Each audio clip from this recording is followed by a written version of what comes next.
are you? How's everything at your end? We're doing very well. Everybody's happy and healthy. Oh, that's so good to hear. So Jennifer, everybody's enthusiastic to listen to you. So the format is like the usual one. And so you will speak for about 25, 30 minutes. And after you're done with your part, then we will have question answer session. Okay, I have some notes here. So every once in a while, I'm going to refer to my notes. Yeah. Because there's a few quotes and things I want to read. Definitely. Over to you, Jennifer. Over to you. Okay. So thank you for having me talk. I've been really excited about this. I've been telling everybody because I really enjoy talking to women about women's issues and feminism. So on this talk about violence against women, I really had to dive into the work that I do on the women's liberation movement, and then look at current issues in the world. So I wanted to start talking about how violence against women issues in the United States came about. And it really came about at the same time with the UK. So in the second wave of the women's liberation movement, which is called the second wave of feminism, in the United States, we created political feminist theory that had never been created before. And the topic of violence against women came up because it had been a taboo subject. So if a woman was being beaten in her home by her husband, that woman really didn't talk about it. Or if a girl was being abused by her boyfriend, she didn't talk about it. And because it was considered something private, something that happens in the home. And the women in the women's liberation movement who are coming up with these big ideas about economics and jobs and issues of education for women that were so outrageously unequal, they started to look at issues of domestic violence and sexual assault. So they started these consciousness raising groups where they would all get together, only women, and they would talk about these taboo subjects. So they would talk about marriage, they would talk about childbirth, they would talk about their jobs, and they started to talk about violence in their lives. And they started to really bond around this and started to reach out to the broader society to say, why aren't we talking about this publicly? And moreover, why aren't we doing something to help women and girls and children so that they aren't being assaulted? What are we doing as a society to stop this? And that's a really brave thing to do, because when the entire society believes and is saying to you, oh, that's a private subject, you shouldn't be talking about that, and you want to break out of that, often you're standing alone. You may be standing alone in your house talking about domestic violence, and nobody in the house wants to talk about it. So that's a really difficult position to be in. But because women in the women's liberation movement had friendships, camaraderie, they trusted one another, they worked out all this political theory and these ideas, and then they would test it out in the broader society. And then they started getting news coverage, and they started getting other people saying, you know, you're right, I've been thinking about this. Then you start to build a movement around a topic. So some of the things that I was looking at in some of my pamphlets that I collect. So this is a pamphlet from 1970. It's called Notes from the Third Year. And they called it the third year of the women's liberation movement. When the women's liberation movement started, we don't really know. It was in the 60s, but I don't think there was a point in time where everybody made note of it. But one of the articles in this self-published pamphlet is Men and Violence. So this is an early article about violence against women by men. And just saying it that way, men and violence, what they're doing there is they're basically pointing a finger and saying, we wouldn't have this problem with violence if men didn't do it. And that is also something that was really brave of them, to sort of call men out and say, no, you can't treat us this way.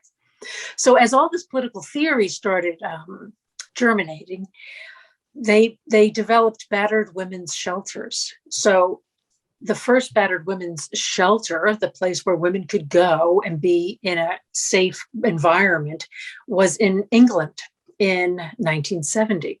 And then in 1971, in Colorado, here in the US, the first rape crisis center opened.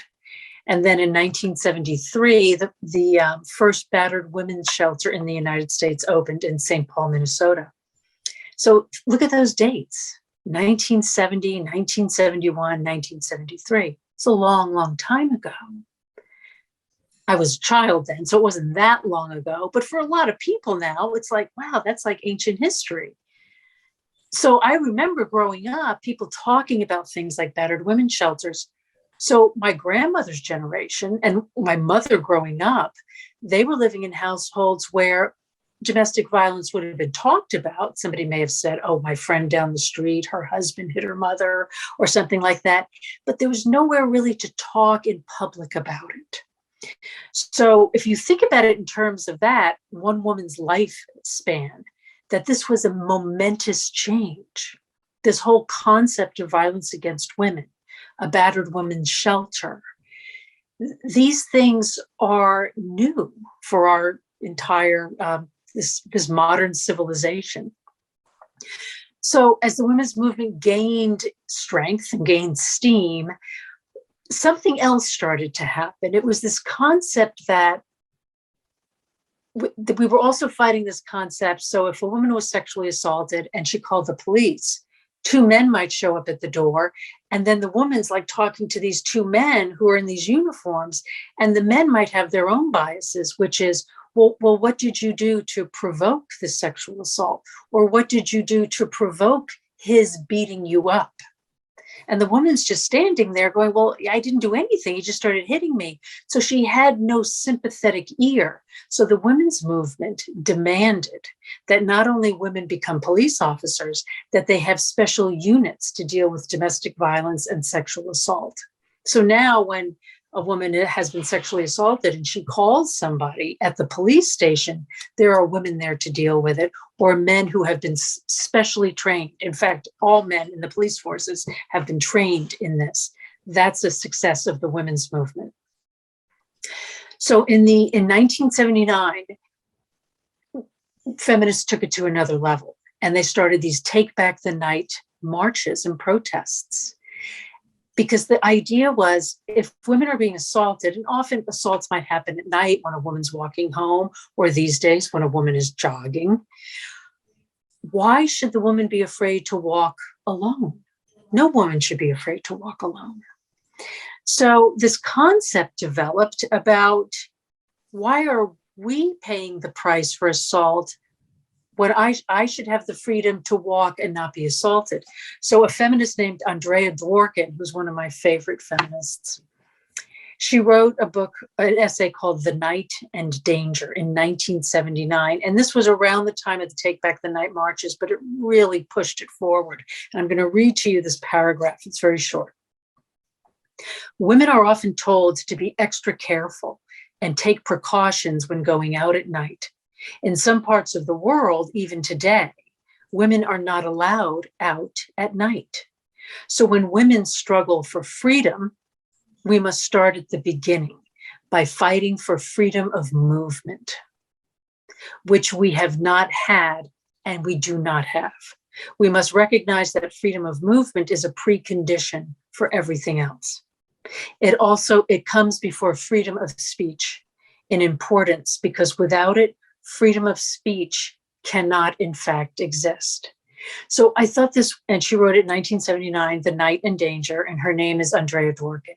And I thought this was a really brilliant paragraph, because she's bringing this concept of violence against women down to these very basic rights: the right to move in freedom in public, and the right to speak in public.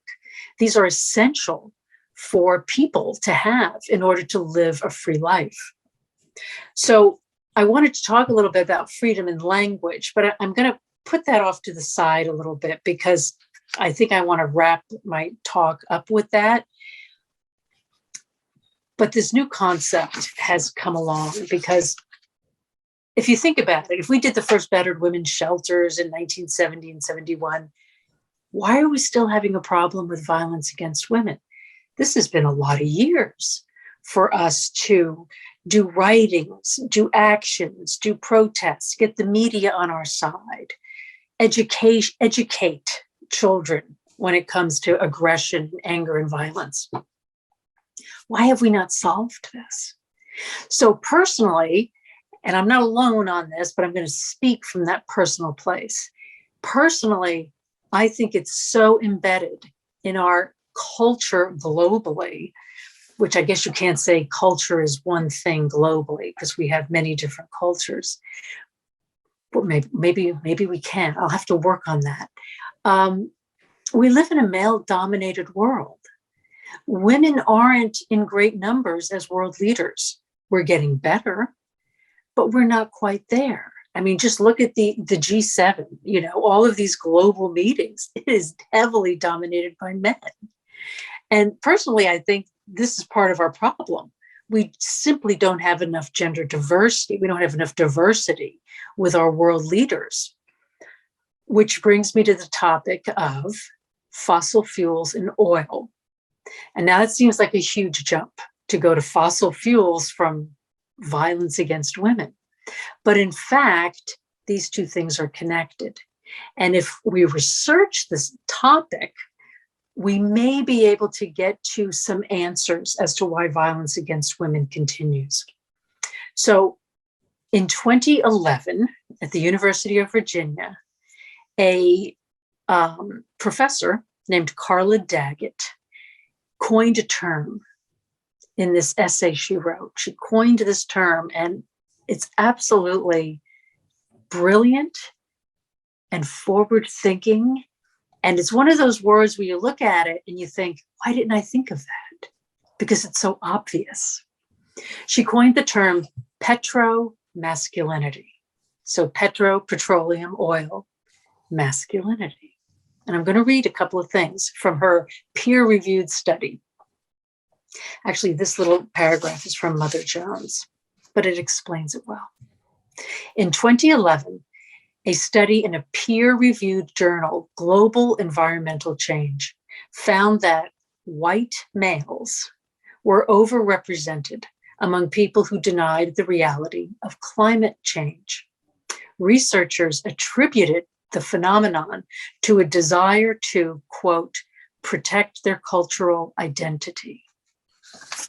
So Carla Daggett, that is in her, I think that's in her paper on petromasculinity. So she took that idea and she wrote this paper about it and coined petromasculinity.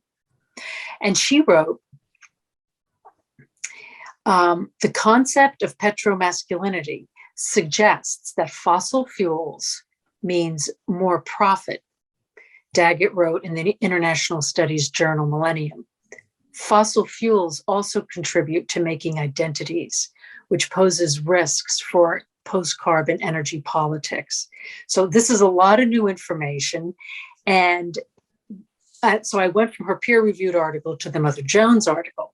And in the Mother Jones article, the author writes, while misogyny and climate denial are often treated as separate dimensions of new authoritarian movements, a focus on petromasculinity shows them to be mutually constituted, with gender anxiety slithering alongside climate anxiety and misogynist violence, sometimes exploding as fossil violence.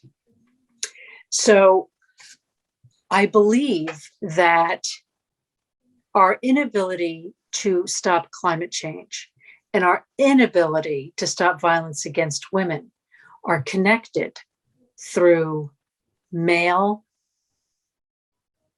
aggressive culture that is always being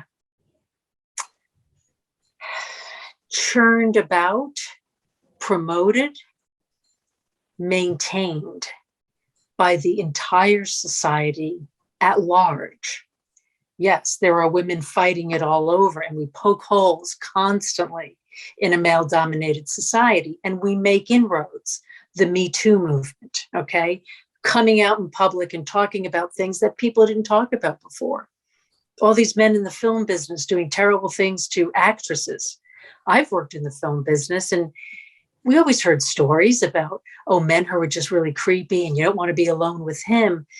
But there's another step to that, from talking in private to stepping out in public and saying, I shouldn't be treated this way. And I think we have another step to go with tackling violence against women globally, which is also about tackling men's idea of their role in the world. And that's a really big topic to take on. But it moves into this topic. The oil industry, people call it big oil, like these huge global oil companies, is attached to violence against women.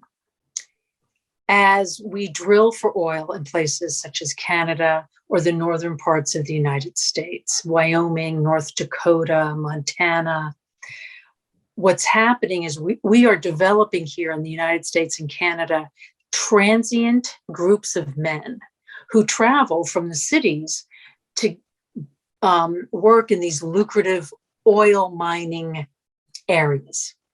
And they're put up in apartment buildings and hotels for extended periods of time.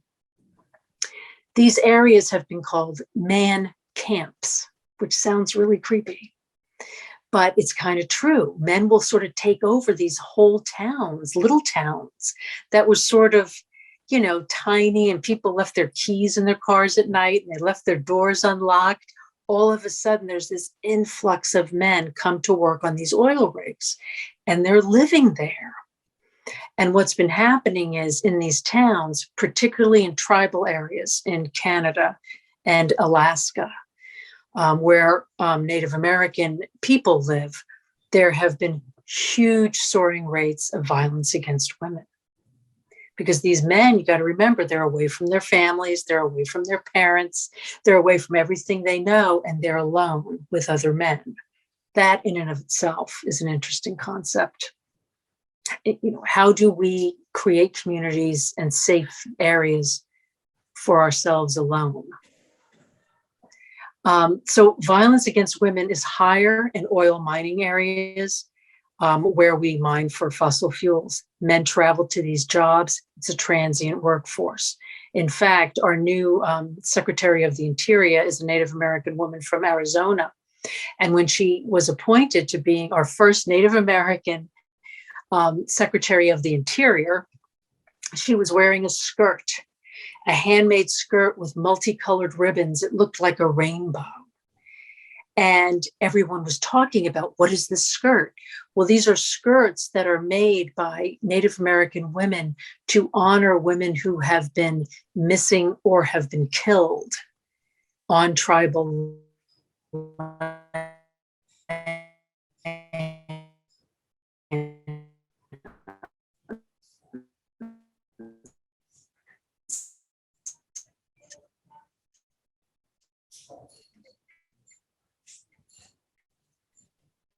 That's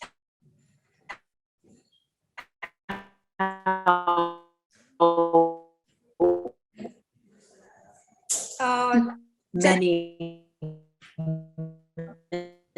missing and murdered women there are. So You Jennifer, can't hear me? we're going to connect again. The connection is unstable, and now it's fine. It's fine now. Yeah, you can resume your talk. We just missed the last minute you were saying, so you can say that again, the last sentence probably. Okay, so Secretary Deb Haaland, I think that's how I pronounce her name, she wore the ribbon skirt to honor the missing and murdered women in the tribal areas. And a week later, she announced the formation of a new missing and murdered women's unit in the Bureau of Indian Affairs. First time in our country's history we've had that. This is a huge accomplishment. And not only that, at the Glasgow, the recent climate change conference that we had in Glasgow in Canada, the Indigenous women came out in force to shine a huge spotlight on missing and murdered women on tribal lands, and at the man camps for the oil oil refineries or the mining for oil, mining for fossil fuels. They shone a spotlight on those man camps and how it makes it very dangerous for women living in those areas. So this is a huge accomplishment for us, and it gives me great hope. So I wanted to mention that petromasculinity because I think it's definitely a topic worth researching and really getting into it, because I think there's answers there, because it's not just about oil, it's about how men see themselves in the world. So in Mexico, the violence against women is so pervasive, they call it femicide. And recently they were protesting the president of Mexico's house. Feminists went and protested because of the large numbers of violence against women. Deaths of women, murders of women in Mexico reach 10 women per day, which is a very high number. And 987 women and girls were murdered in Mexico in the first 4 months of 2020. So that's a topic in Mexico that's people are protesting and writing about every single day.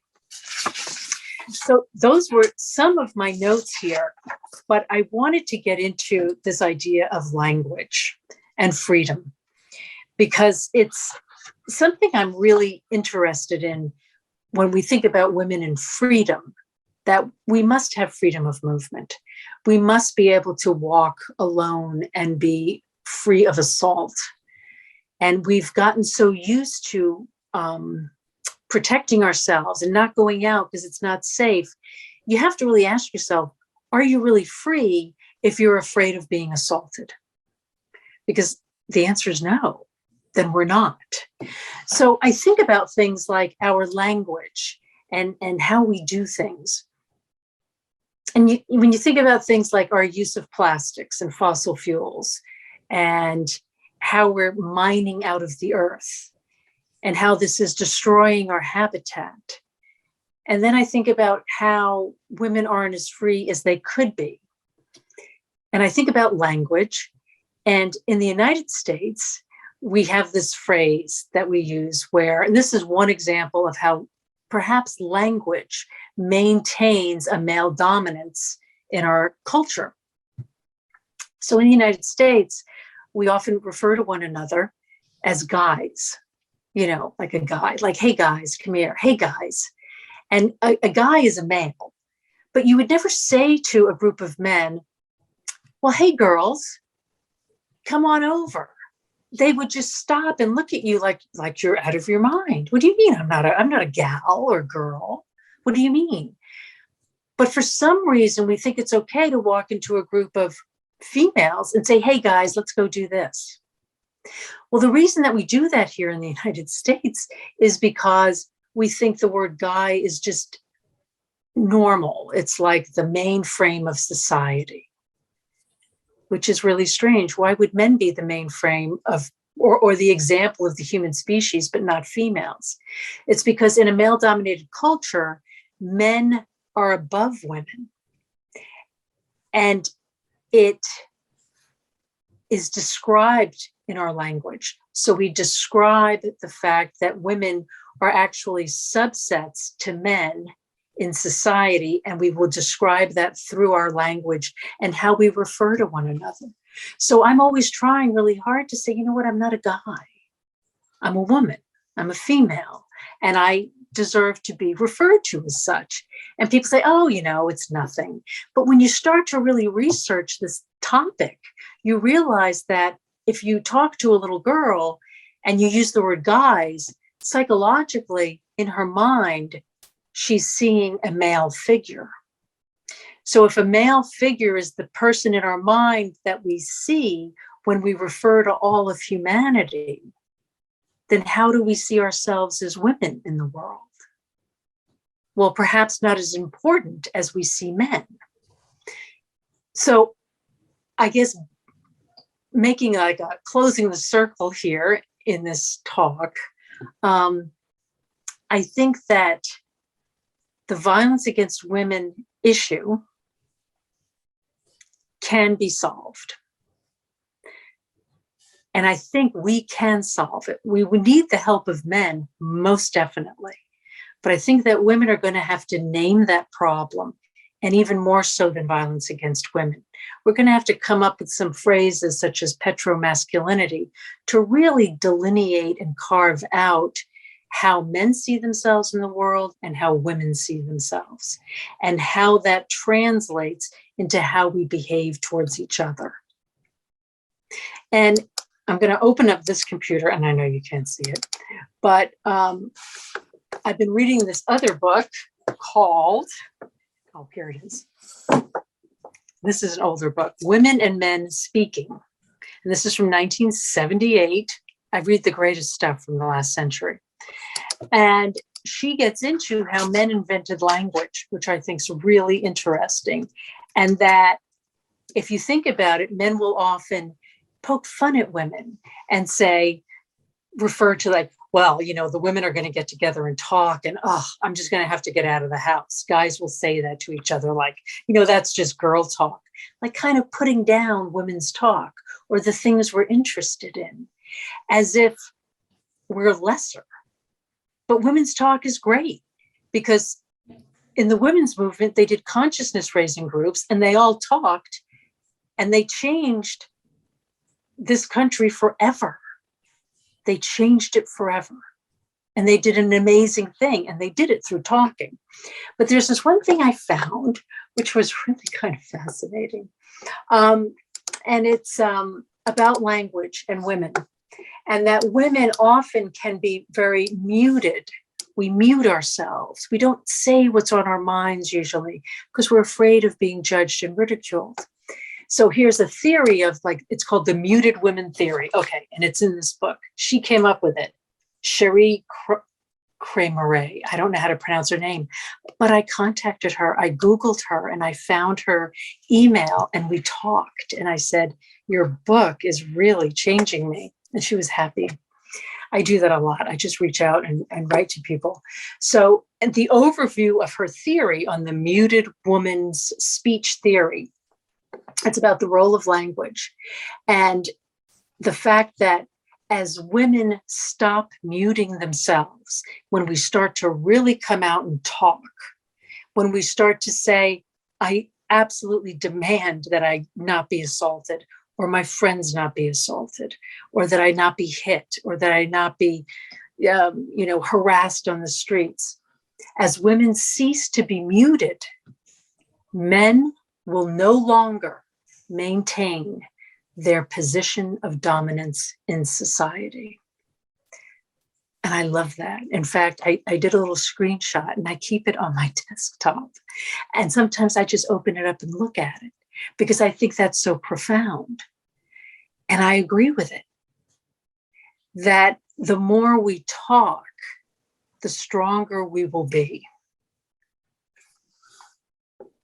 And I think I can wrap that up for a little bit, if you think that's okay. That might not have been 30 minutes. What do you think, Sonia? Sophia. Oh, Sophia, there you are. I don't know where Sonia is. Is she not there? Oh, no, she's here. She's here sitting in the audience and listening to you. Okay. It's a pleasure to listen to you always, Jennifer. You spoke so well. And I think, yes, we can have the question and answers from these young girls who are sitting in the audience. We have about 45 girls in the audience. You can just see a few of them. So anyone would like to come forward and ask a question? Okay. Raise your hand. Yes, please come and ask a question. Come forward. So Jennifer, they're going to come one by one and they will ask you questions. Okay? Okay.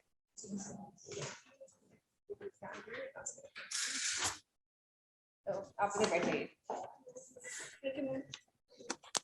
Hi, Mr. Hi. So my question is, there are any opportunities given to single mothers if their education is not that much? Does government help them or the Omni groups help them to earn money? For single women?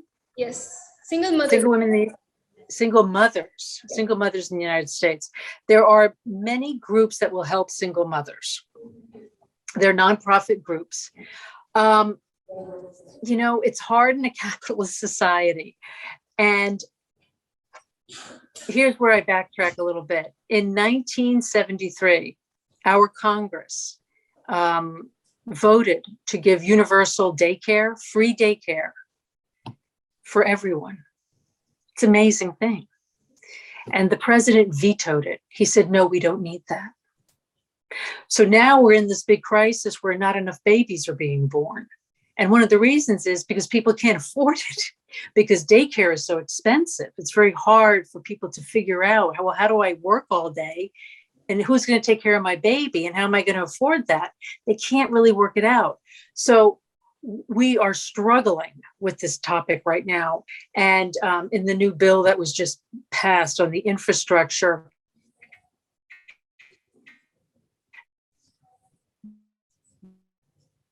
there was issues, and it has been a struggle for single women. And, you know, we have welfare, but there's a lot of single women who work, but they just need more help. They don't need welfare per se, which is a government check to somebody who is very poor and has children. So I'm sorry to say that in America, we have not done a very good job of that. Feminists have not won that fight in this country. Not yet. Hmm? Not yet, but maybe soon. Not yet, but we are getting there. Yes. Thank you so much. Sure. Who's next? Who wants to come? Yes, you want to come? Okay. So we have another question, Jennifer. Yeah.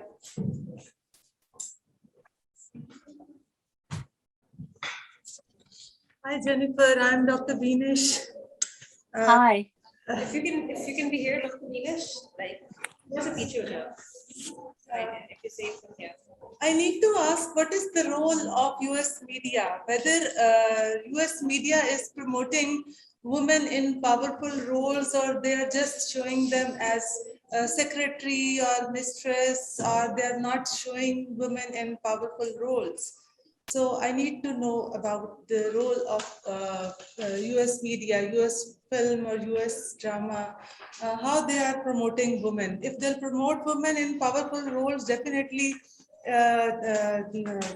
cultivation will happen, and women will learn about their rights.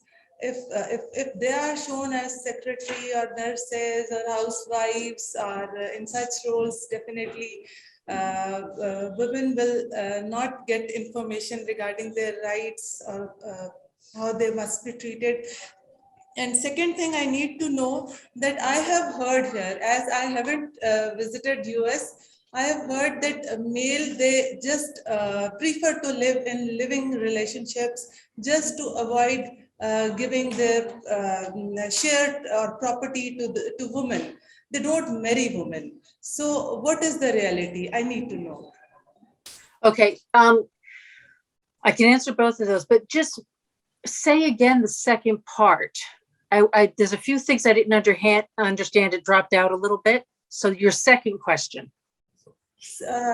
I just need to know that that men in US, they don't prefer to marry a woman. They just they live like partners, as if they know that if they'll marry a woman, they have to give the share in property or their income to women. So this is why they don't marry. They live like partners. Okay, let's go for your first one then. The role of the media. Late to the table. They have been horrible with depictions of women, but the demands, the feminist demands, have really worked.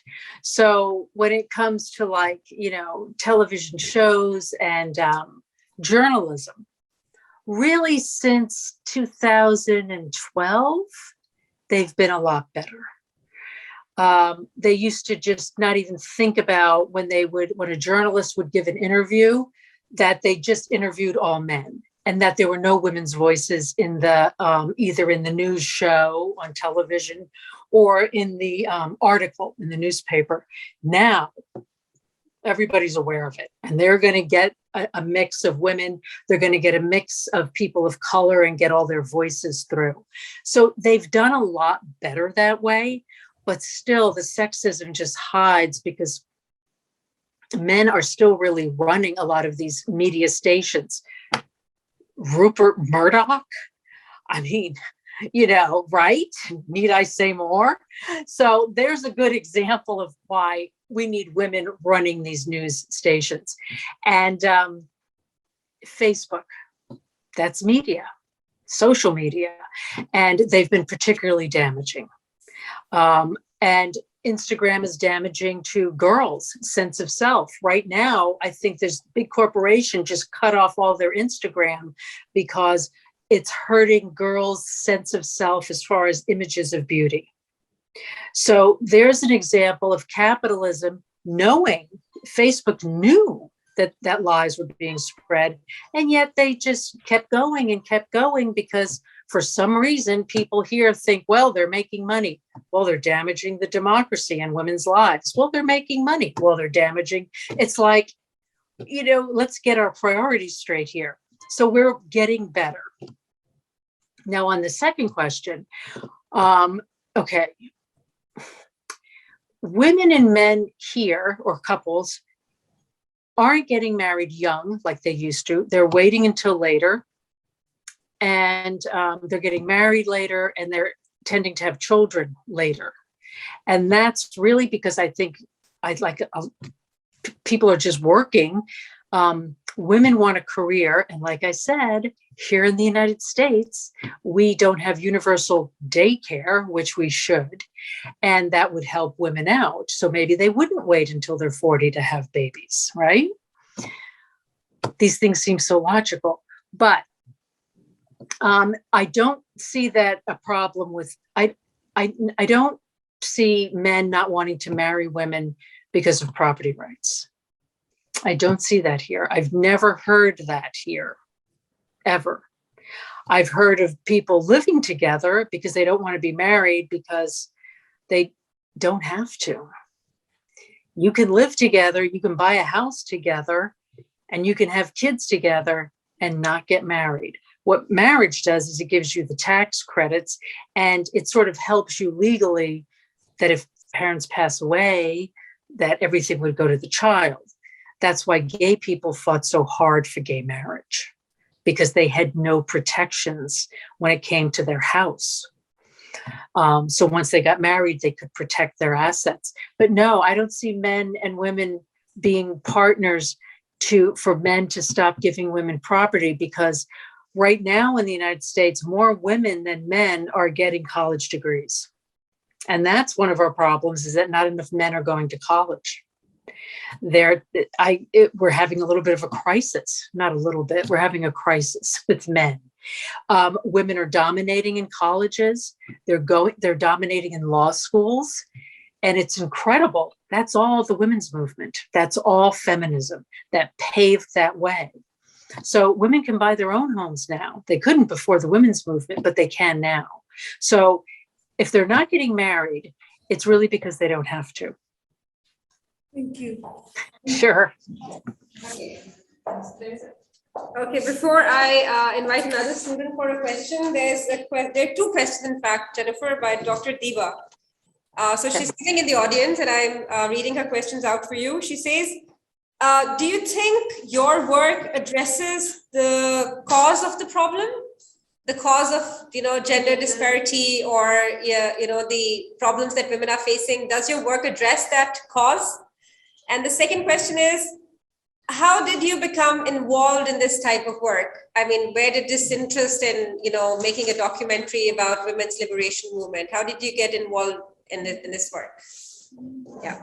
Okay, so I can take both those questions. And the first is, how did I get involved in the work? And does my work address the problem on disparity?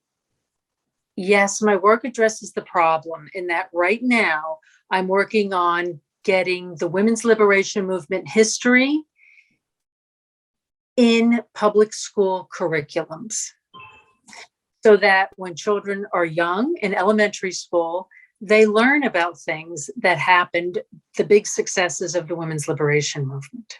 These are important things for us to learn because it was such a monumental change in our country. So I'm working on that now in the state of California. because I was elected to the school board here in Pasadena, which I'm thrilled about. I love being on the school board. And one of the things I get to do is to work with curriculum. So I've really been bringing a lot of women's history into the public schools here, which has been phenomenal experience for me. And I wanted to grow through all the public school districts in the state of California. That's step one, number one. Then I have to take it to the other states. So that's step number two. So why did I get involved? I grew up in New York City in the late 60s, early 70s. So I was just a little kid, but the women's movement was going on around me. And my mother was very feminist. As I was raised, we talked about all the feminist things happening and the big changes. And I always saw it as something positive. So as I grew, I started to see backlash. And a lot of people would say,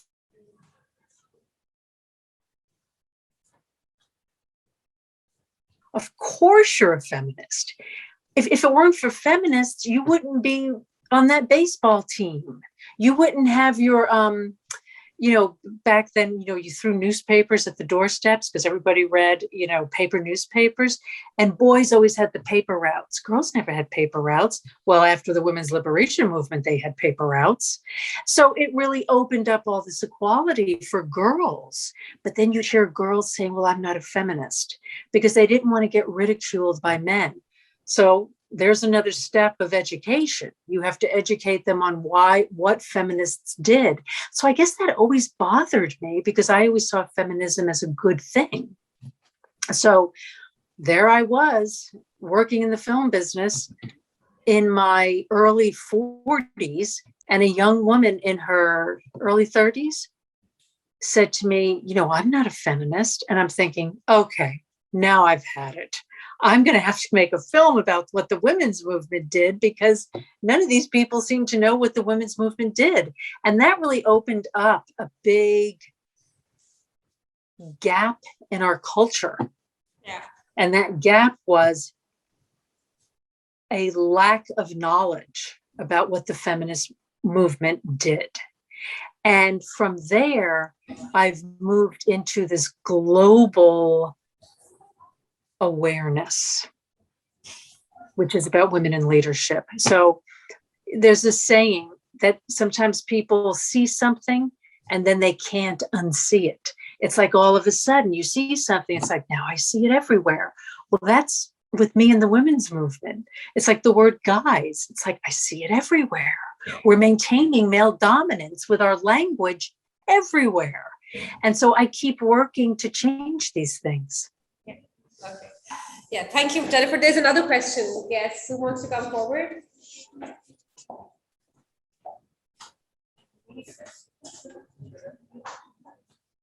Anybody else with questions?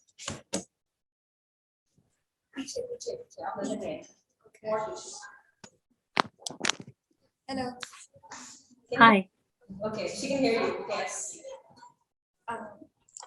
As you know that Kamala Harris became the first woman president of Pakistan. America. So has it somehow changed the position of women politically? Or have some girls been motivated through this? Can you say that again? Wait. Can you say Yeah, say it again. I'm saying that Kamala Harris became the first woman president of America. So has it changed the position of women politically in America? I can't say that it's changed the position of women politically in America, but it has inspired more girls to reach for the top spots in our country. That's one. Two, it changes us kind of emotionally, where we can see a woman in that spot of top leadership. President Biden underwent a medical procedure and he had to go under anesthetic. So for like 30 minutes, Vice President Harris was acting as the president. And there were all these news articles on it saying, this is the first time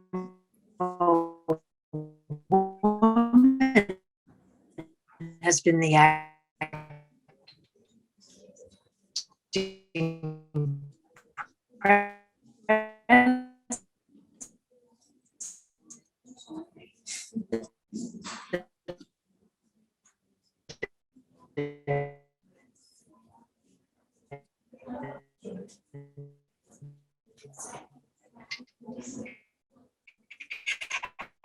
and I'm still here. Okay.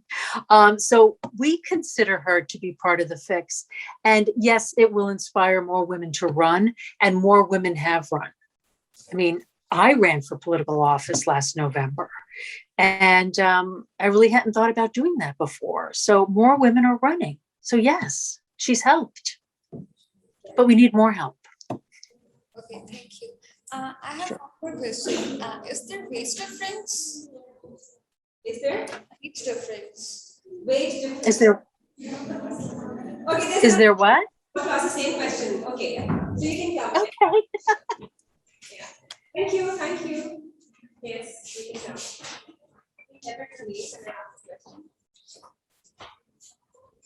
Hello, my name is Muqaddas Nadir and my question is, what is the situation of wages in the US? Are women paid as much as men in the United States? You have to say that again. That was hard to hear. Can you say that again? Yes. Yeah. What is the situation of wages in the US? Are women paid as much as men in the United States? No. Wages, salaries, Jennifer, are women paid as much as men? Equal wages? Well, it depends on which jobs. Some, yes, but on average, when they've done studies, women are paid less for equal work, and partly that is because of gender bias by bosses.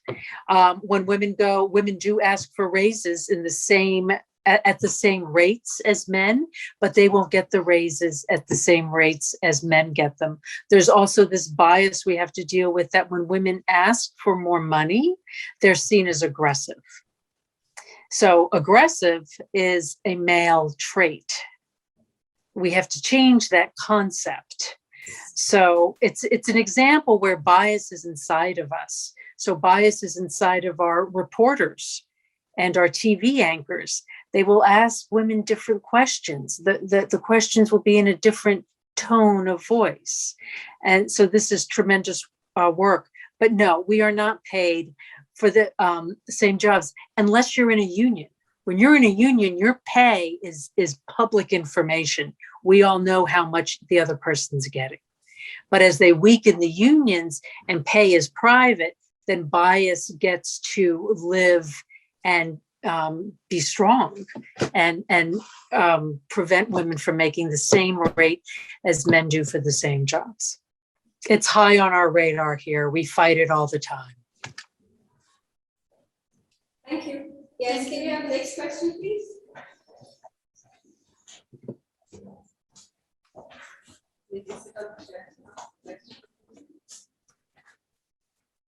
Hi, it's me, Bisma. Actually, my question is, you talked about domestic violence and sexual assault, but you didn't talk about harassment. So what are the measures for harassment in the women's liberation movement? Say that one last sentence about the women's liberation movement. What are the measures for harassment? Okay, sexual harassment was taken on by the women's movement in the most hilarious and wonderful way. They did comics about it.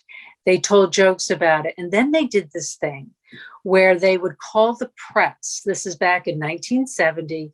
They would call members of the press and say, show up down at the corner of, Columbus Avenue and something like in Manhattan, where it was very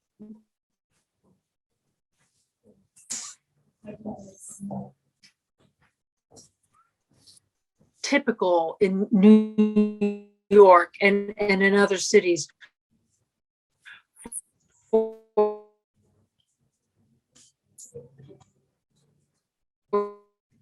calls, but they bring the press with them, and the women would do the cat calls back to the men. and they'd whistle at the men. And then there's the cameras filming it and they're talking to the women. It's like, why are you doing this? He says, because every day I walk to work and I have to listen to this and it's dehumanizing and I'm not an object. So they got to say all this political theory to the camera. And then other people would talk about it. And it started to change things. Women still get harassed on the street, definitely, but not in the same numbers as they used to. But it definitely still happens. And this is a big topic of conversation, how women are treated. A lot of things have moved online too. So the harassment is really huge online, the death threats that females will get, as opposed to what men will get for writing something similar. So I would say that harassment now, is also definitely online. And I have not personally experienced this when I was a teenager in Manhattan. I was 17 or 18 and I was walking down the street and a man grabbed my rear end. And I remember feeling horrible, just horrible, like so violated and so attacked. And I didn't know how to deal with it. It was terrible. And I always remembered that. And so I have great sympathy for when these things happen to women. And I think the Me Too movement has done tremendous good things for us. And I hope we take it further. But sexual harassment was taken on by women's liberationist feminists, and they succeeded to a great extent. Thank you so much. Sure. Sorry. So thank you, Jennifer. There's just one last question that I want to ask you.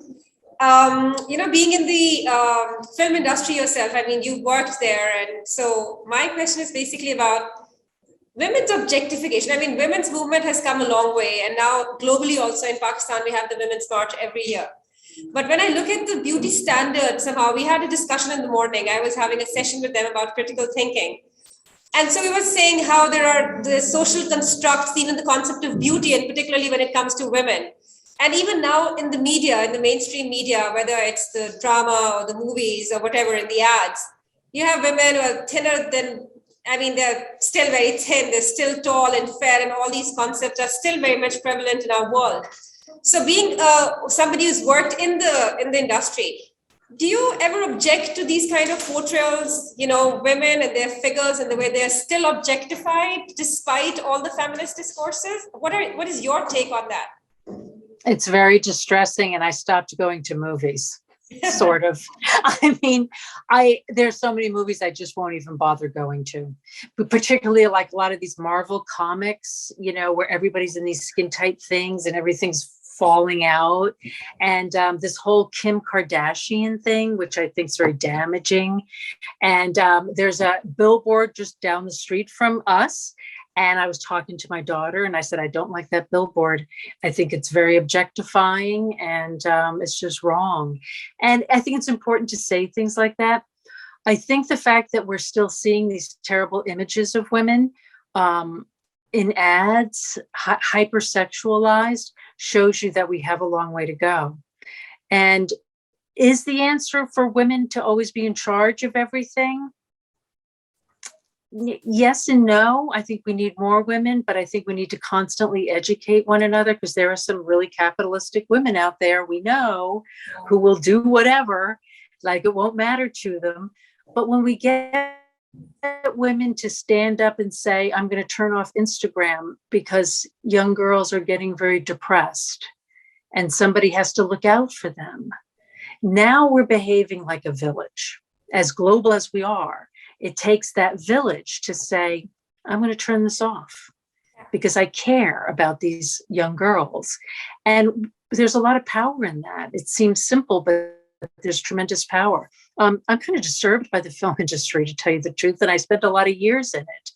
And I expect more from it these days. There have been some good films and I've watched them, but I just went the other night and saw a film and there were all these previews and I was kind of horrified. Yeah.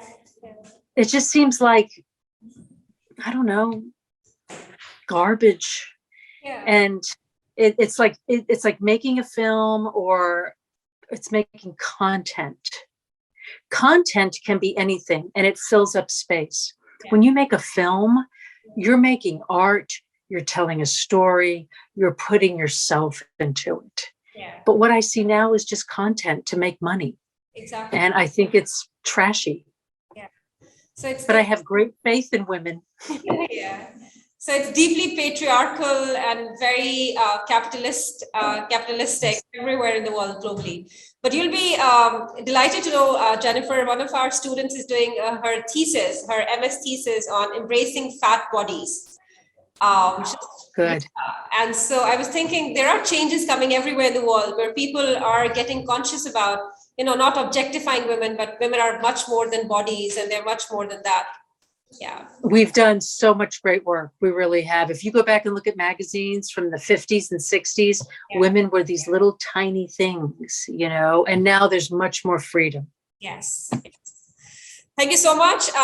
You'll also be happy to know that we show your documentary to all our students at IIUI. So they already know you, and sometime in near future, we'll have a session with you at IIUI, inshallah. Yes, that's great. Thank you Wonderful. so much for being with us. I hope everybody enjoyed the session. Yes. So there's a big yes in the background.